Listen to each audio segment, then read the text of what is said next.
Hey guys, welcome back to the channel. In this game, we're going to review some middle game positions. It's going to be in the Dutch setup. Of course, we're going to disguise the Dutch. We're not going to show our opponent that we're playing that right off the bat.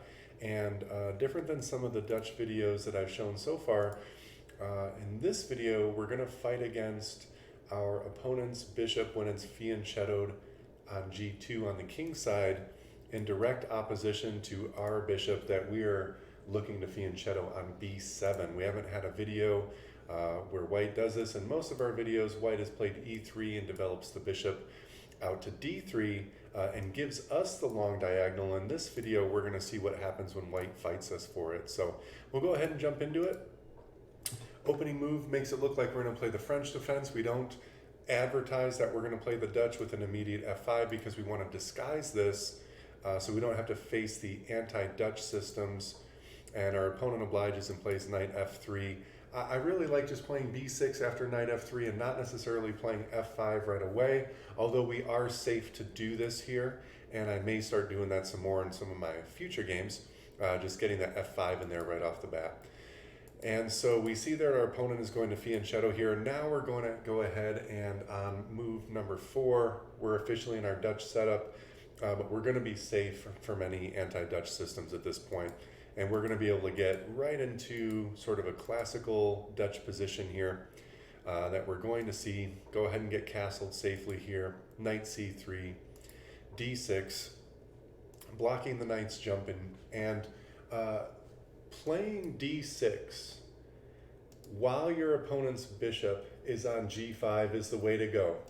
If your opponent's dark squared bishop is not on g5, your opponent has this knight jump available to him to immediately put pressure on this pawn, then the d6 pawn push is not warranted, because what you'll see is that after I were to push that, if his bishop wasn't on the square and the knight comes in, there's I can defend that pawn, but I have to defend it by getting one of my two pieces over here to c8 to defend it. And c8 is not an optimal place to put your queen in the Dutch defense. Most of the time, we want to bring her out over to e8 and start exerting pressure on the queen side. But okay, here we go. Queen over, starting to build up pressure for the e4 pawn push, which should be inevitable. In most of these setups, we have to be ready for this. We're not too worried about it now. And I'm going to play knight b to d7 here. What my opponent, or what the computer rather, my opponent would not like this move. What the computer would much rather see from us in this position is it would much rather see knight to e4. Reason being, I now have two pieces bearing down, well, technically a third piece bearing down on this bishop, and only one piece defending it. So my opponent only has two options: one to take my bishop, which would be his best move, and his second best move would be to play the bishop back to d2, but then I would have the option of removing it with my knight. So opponent would have to do that. He does not have the option of taking here first necessarily. He takes here, we take back with pressure on the queen.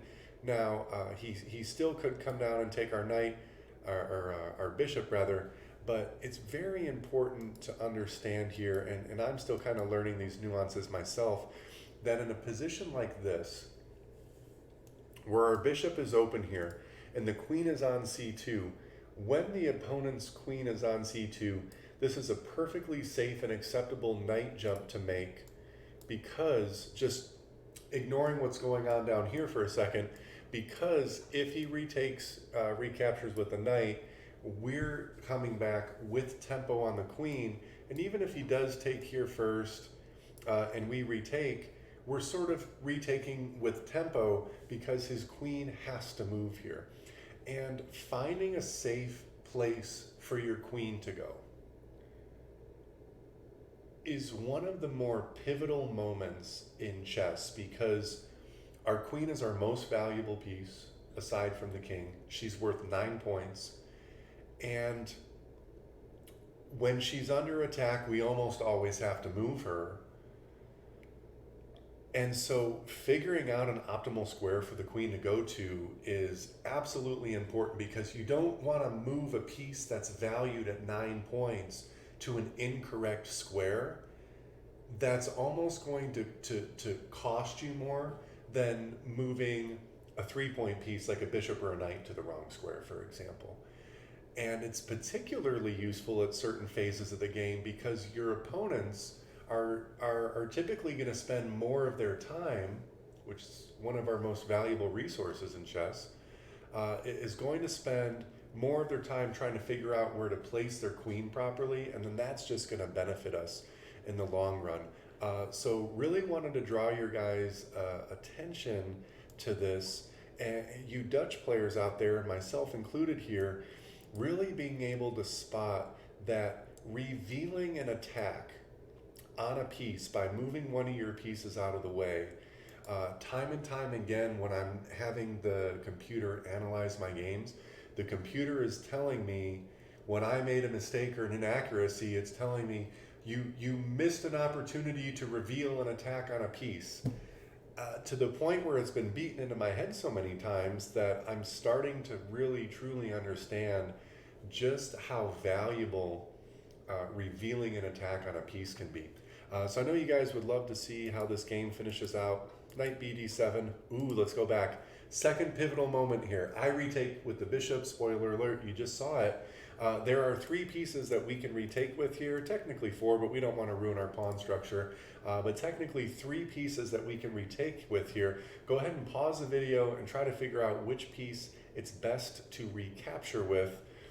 It's a close toss-up between 2 of them, and then one of them is clearly not the piece that we want to retake with. You Dutch players out there should really understand this. I am going to break this down. I did not make the best move in the game, so spoiler alert, don't take with the bishop. It's not terrible, but it's not the best. And recapturing with the piece that you're supposed to here is pivotal in maintaining the integrity of the Dutch system that we're trying to play right now. Okay, so you've had a chance to pause the video. I took back with the bishop, as you could see there, but actually the piece that it's best to take back with is the rook. And one of the reasons is that our rook is totally safe from attacks here by lesser valued pieces. White has lost their dark squared bishop. So there can be no dark squared bishop attacking our rook, so it's safe on this dark square. This knight is not going to be able to attack our rook for at least 3 moves, so we're safe there. This knight, if it wants to set up an attack on our rook, is going to have to soften us up somehow. It's going to have to play e4, it's going to have to play d5 and try to create some havoc in here. And so our rook is very well placed. Aside from our rook being well placed, it's exerting pressure on the F file. And one of the things that, one of the moves that we really want to look at here in a Dutch system is now on White's next move, which is White's best move. Its best move is e4. We should be looking at an f4 pawn push here. We should be looking at an f4 pawn push. And then if after e5, threatening the rook, we play d captures, and then d captures, and then our rook goes back to f7, and we're going to start to soften up this king side over here. Whether he takes or lets us take, he takes and we take back with the rook, for example. Now all of a sudden our rook is attacking his knight, and so is our bishop. This is one of the primary objectives, or I should say resources, for black in the Dutch defense, is this idea that our f pawn that was on f4 before, or f5, sorry, from early on in the game, sometimes as early as move 1, is a pawn that later we can push, and we can certainly trade it. We can certainly always trade it for an e4 pawn if we want to. But many times in the Dutch defense, it's not going to be in our best interest to take e4 with our f pawn, even though taking towards the center is supposed to be good. Much more often, or a good amount of the time, an f4 pawn push is going to heavily benefit us, especially when we have this rook backing it up. And we've got this fianchettoed bishop on b7, which is one of the only Dutches that I play, is to get this bishop fianchetto to b7. So wanted you guys to be aware of that. I can quickly go through the rest of the game. We can jump back into where I recaptured with the bishop, and then we can jump in here, and I'll just play through some of these moves. It's more of a middle game video, but we can sort of see things developing here. a5 to prevent pushes over there, and we go ahead and take. Preparing to slide our queen over to g6. Playing c5. Now what's really interesting here is I saw that this was a possibility and that this was a possibility. And I decided that I'd much rather just create chaos in the center of the board with his king being in the position that it was. So what I do is take and take again. Rather than just immediately recapturing the knight with the rook, I don't really want my rook over in this corner. What I wanted to do instead was go ahead and take that knight. Have some open light square diagonals. I still have my dark squared bishop. So if at some point I can antagonize him into an F pawn push, opening up this dark diagonal, then my bishop will have a chance to reign supreme, things like that. What I was also hoping for was after queen retakes, I can move my knight to e5 with the threat of taking this pawn, which also then puts pressure on the queen. And as my knight comes up to e5, it's also simultaneously revealing an attack on his knight. And if he moves the knight back to here, then I'm just going to come all the way over to b7, regaining this long square diagonal.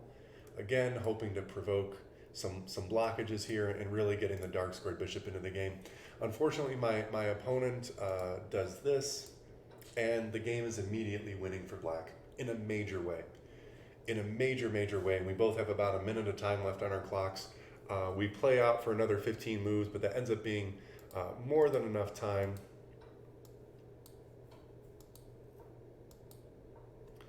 There's nothing for me here. The reason the queen has to come back is number one, to defend the knight, but also so I can later move the knight. Because I could have just played the queen back to here, right?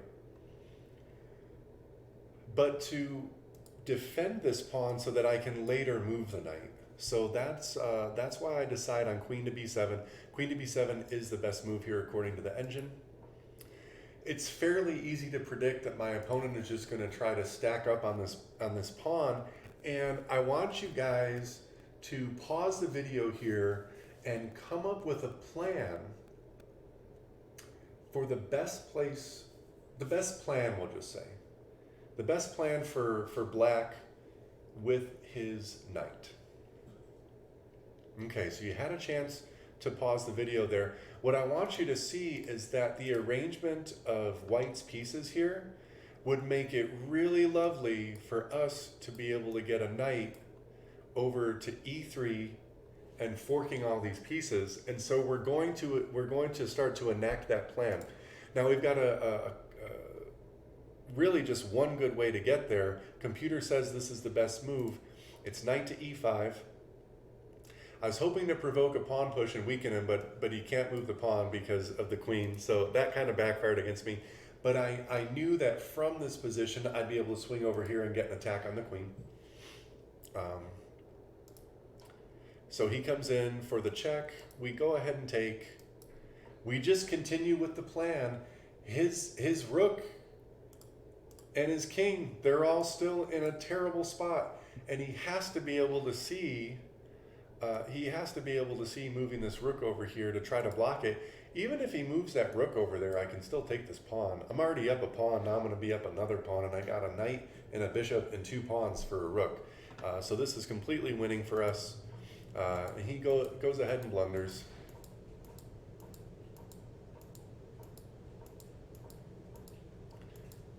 And this is how you close out a game. And then, of course, it's going to be checkmate in one move here.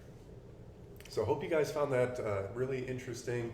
Hopefully you Dutch players got some ideas about that f4 pawn push, which is going to be so instrumental to us in positions like these, where we're going to go ahead and play f4. We're going to handle the heat that comes down to us in positions like these. We're going to find happy homes for the rooks, and we're going to be totally at ease in positions like this. So hope you guys enjoyed. If you liked it, comment, subscribe, like, all the good things. It's the best move, and we'll catch you on the next one.